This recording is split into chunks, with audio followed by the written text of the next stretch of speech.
ဒါပေမဲ့ဒီမှာရောက်တော့အိမ်လုံးချင်တဲ့ဟာမိသွားပြီးတော့နေရဖို့အတွက်ပဲခေါင်းထဲရောက်သွားတော့လုံလန်းချောင်းကလုံးဝရှားစီဖြစ်သွားပြီလား UK company already like we want someone that can stay with the company for a little bit longer.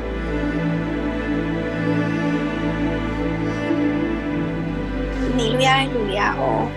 ဘယ်လိုမျိုးအရေးရှင်နေရှိလို့နေရတာလဲပေါ့ကိုကအဲ့အရေးရှင်မရှိဘူးလား